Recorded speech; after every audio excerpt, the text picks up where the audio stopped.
대한민국에는 다른 나라에는 없는 특별한 역사가 있습니다. 전쟁을 겪고 쑥대밭이 된 지 얼마 지나지 않아 미친 속도의 경제 발전을 거듭하더니 1세기도 안 되는 시간 만에 공식 선진국 대열에 들게 된 지구 역사상 전무후무한 기록인데요. 이런 한국을 우러러보는 나라가 있었습니다. 바로 괴로운 시간을 버티고 있는 우크라이나였습니다. 러시아의 우크라이나 침공도 벌써 2년이란 시간이 지났습니다. 매일을 괴로워하고 있지만 이 시련에도 언젠가는 끝이 있다는 희망, 그리고 자신들도 한국처럼 될 수 있다는 희망이 한 줄기 빛으로 다가와 큰 위안을 얻고 있다고 하는데요. 우크라이나의 한방송사에서는 국민들을 한 명이라도 더 절망의 늪에서 끄집어내기 위해 참혹한 전쟁을 겪고도 초단기간 내에 선진국이 된 한국이라는 주제로 다큐멘터리를 제작해 송출했습니다. 이 다큐멘터리를 본 우크라이나 국민들은 심적으로 큰 용기를 얻었다고 하는데요. 우크라이나뿐만 아니라 유럽 곳곳으로 퍼져나가 폭발적인 반응을 이끌어내며 높은 시청률을 기록했습니다. 이 다큐를 감상한 세계인들은 이제 미국이 아니라 한국을 롤모델로 삼아야 할 때라고 말하고 있다고 하는데요. 우크라이나의 시선으로 본 대한민국은 과연 어떤 모습일까요? 한국어로 직접 번역한 다큐멘터리를 지금부터 함께 보시겠습니다. 오늘날 대한민국을 모르는 우크라이나인은 없을 것입니다. 대한민국은 동북아시아에 위치한 작은 나라이죠. 대한민국에 대는 크다는 뜻을 지니고 있습니다. 국토 면적만 보면 너무 작아서 대한민국이라는 이름과는 도통 어울리지 않는다고 느껴지는데요. 하지만 그 나라의 역사와 가치를 알아보기 시작하면 크다는 표현으로는 부족하다는 생각이 들 수 있습니다. 한국에는 작은 고추가 맵다는 격언이 있습니다. 크기가 작아서 얕봤지만 사실 고추들 중에 가장 강력하기 때문에 큰 코 다칠 수 있다는 이야기인데요. 격언이지만 실제로 그렇기도 합니다. 한국은 격언 속 작은 고추에 비유할 수 있습니다. 한국은 작지만 매우 강합니다. 한국에는 다른 나라에는 없는 저력이 있습니다. 그것이 바로 한국을 수원국에서 공여국으로 바뀌게 한 힘이죠. 한국의 수도인 서울에는 큰 강 하나가 흐릅니다. 그 강의 이름은 한강이죠. 이 한강과 관련하여 특별한 단어가 하나 있는데요. 그건 바로 한강의 기적입니다. 한강의 기적이란 제2차 세계대전에서 패전한 서독이 선진국으로 빠르게 도약한 이를 나인강의 기적이라고 부르던 것을 경제제일주의를 내세웠던 장면 내각에서 한강에 빗대요. 6.25 전쟁을 치르고 국토와 인력이 넉마가 되어버린 대한민국도 그렇게 되어야 한다고 역설했던 것에서 유래하였습니다. 오늘날에는 1962년부터 1997년까지의 대한민국 경제의 초고속 성장을 상징하는 말로 쓰이고 있습니다. 현재 한국은 선진국이 되었습니다. 2023년에는 전 세계 경제 순위 13위를 차지하였으며 질주를 멈출 줄 모르던 한때에는 무려 8위까지 올라선 적이 있습니다. 그 작은 나라에서 어떻게 이것이 가능했을까요? 1세기 전 한국으로 돌아가 보면 이것은 더욱 불가능한 이야기로 들리게 됩니다. 한국은 일제강점기와 6.25 전쟁을 거치면서 국토 전체가 황폐화되어 다른 나라의 원조 없이는 버틸 수 없는 세계 최대의 빈공국 중 하나였습니다. 국부의 4분의 1을 잃었으며 공업 생산은 절반 이하로 줄어들었고 남한의 주력 산업이었던 면방직 공업의 건물, 시설의 피해율은 64%에 이르렀었죠. 당시 전쟁 피해액은 1953년 국민 총생산의 85%에 달하는 것이었습니다. 6.25 전쟁을 총지휘했던 미국 맥아더 장군이 전쟁 직후 100년쯤 지나야 이 나라 경제가 제 모습으로 돌아갈 수 있을 것이라고 말했을 정도로 1900년대 중반까지 한국의 모습은 만신창이 그 자체였죠. 외국의 원조로 가까스로 생존한 한국이 서서히 경제활동을 위한 사회기반 시설을 갖추기 시작한 것은 1960년대 들어서였습니다. 그리고 1962년 제1차 경제개발 5개년 계획을 시작으로 불과 20여 년 만에 세계가 깜짝 놀랄 만한 경제성장을 이뤄냅니다. 1인당 국민소득은 1962년 87달러에서 1979년 1693달러로 20배 가까이 증가했고 국내 총생산은 23억 달러에서 640억 달러로 무려 28배 성장하였습니다. 보고도 믿을 수 없는 수치입니다. 60년대 한국 경제는 쌀, 김, 텅스텐, 석탄 등 1차 산업을 수출해 석유 및 농산물 포함한 생활필수품을 수입하는 구조였습니다. 예컨대 1963년 수출 계획 7,100만 달러 가운데 농수산물이 2,300만 달러, 광산물이 3,000만 달러를 기록했죠. 이 두 가지가 73%로 대부분을 차지하였습니다. 단순히 운 좋게 이룩한 성과는 아니었습니다.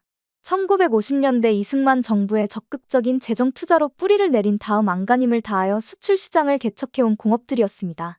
자원은 부족한 반면 양질의 저임금 노동력은 상대적으로 풍부했던 한국이 중간재를 수입해서 조립 및 가공에 수출하는 가공무역 방식의 수출주도형 성장 전략을 선택했던 것은 당시로선 불가피했습니다. 이런 수출주도형 성장 전략은 결국 한강의 기적을 이루는 뼈대가 됐습니다. 시행착오를 최소화하기 위해 산업화에 성공한 나라들의 경험을 모방했고, 이는 따라잡기 전략과 빠른 추격자 전략으로 나타났습니다. 처음에는 기술도 거의 없었던 반도체, 자동차, 철강, 조선, 화학 등이 오늘날 주력 산업으로 우뚝 서게 된 것도 이런 과정을 거친 덕분입니다. 1972년 들어 한국 경제의 성장을 견인한 경공업 수출만으로는 더 이상 고도 성장을 지속할 수 없게 되었습니다. 그래서 당시 대통령이던 박정희 대통령은 새로운 전략을 도모했습니다.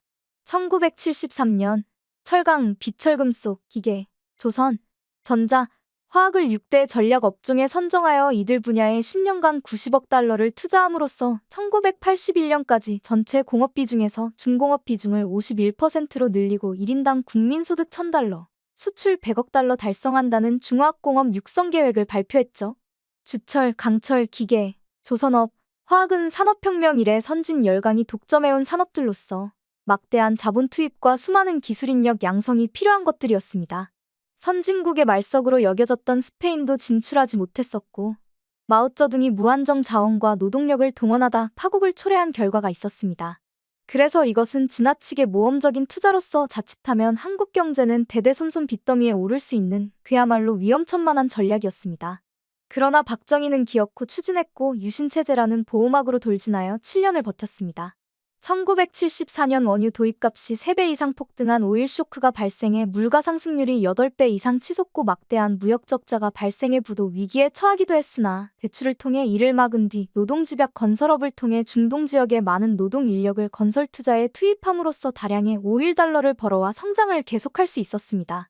그리하여 대한민국은 1976년 세계 19위의 무역국에 올라섰고 1977년 1인당 GDP 1000달러를 돌파함과 동시에 수출 100억 달러를 달성했습니다. 70년대 중공업화가 얼마나 성공했는지 제조업 성장률은 연간 20%에 달하여 1979년 전체 제조업 비중에서 중공업 비중은 54%가 되었고 그해 공산품 수출에서 중화학 제품의 비중은 48%를 차지하여 이 같은 변화는 기존 선진 열강들이 50년에서 100년에 걸쳐 이룩한 것이었습니다. 박정희 정부는 수출 관련 업체들에게 시장 금리보다 훨씬 낮은 금리를 적용함으로써 차입 경영을 유도하였고 한편 대외적으로는 이전에 비해 훨씬 많은 자본을 들여옴으로써 1977년 갚지 못한 차관이 68억 달러가 남은 상황에서 3년간 73억 달러를 새로 들였습니다. 대외 채무액으로 산업을 육성해 수출을 하여 벌은 외화를 투자해 산업이 고도화되고 채무가 늘어나는 순환은 80년대까지 이어졌습니다. 박정희 정부의 국가주도 개발 정책에서 민간 부문의 자율성을 확대하는 방향으로 개편이 이루어졌고 성장 일변도를 추구한 이전과 달리 물가 안정에 역점을 두기 시작한 것은 80년대였습니다. 인건비가 크게 올라간 1970년대 말 이후 외국 기업들이 동남아로 떠나기 시작하였으며 80년대 말에 이르면 한국 기업도 떠나가기 시작했습니다. 이에 전두환 정부는 기술 혁신과 신기술 개발 투자를 촉진하고 중소기업 및 부품공업을 발전시켜 대내외 시장에서 경쟁력 있는 비교 우위 산업을 육성하는 데 분투하였습니다. 그 결과로 1980년 1,704달러를 기록한 1인당 GDP는 1989년에 5,737달러로 크게 올라갔고 1988 서울 올림픽까지 성공적으로 개최하면서 북한과의 체제 경쟁에서 승리했다는 사실을 전 세계에 당당히 증명해 보였습니다. 90년대는 한국 역사를 통틀어 최대 호황기, 최대의 황금기로 불렸습니다. 1990년 약 6,600달러에 머물던 1인당 소득은 1994년 1인당 GDP가 1만 달러를 돌파했고 1996년만 3,138달러에 달하게 되었죠. 1987년 민주화 이후 1993년 문민정부가 들어서면서 1993년에 금융실명제 실시, 1995년에 WTO 가입, 1996년에 OECD 가입 등 강한 개방정책을 폈습니다. 그러나 불과 1년 뒤인 1997년 외환위기가 터졌고 짧았던 황금기에 막이 내렸습니다. 1998년 1인당 국민소득 약 6,300달러로 떨어졌고 1954년 경제성장률을 집계한 이래 최악인 약 마이너스 7% 성장률을 기록했습니다. 이 영향으로 설비 투자 증가율이 추락하면서 자연스럽게 실업률이 올라갔습니다. 그야말로 경제가 파탄이 났습니다.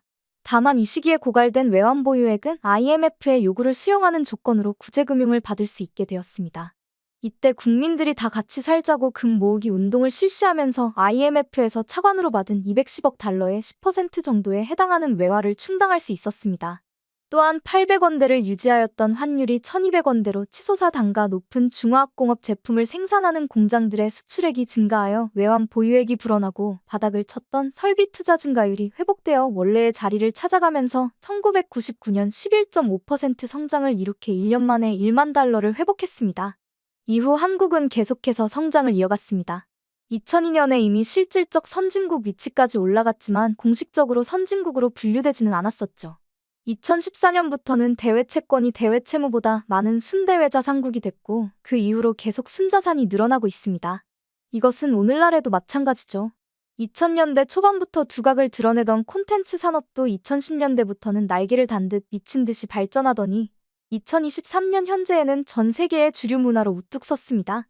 한국이 지난 70여 년 동안 산전수전을 겪으며 현재의 위상에 다다르기까지 무슨 일들이 있었는지 간략하게 알아보았습니다.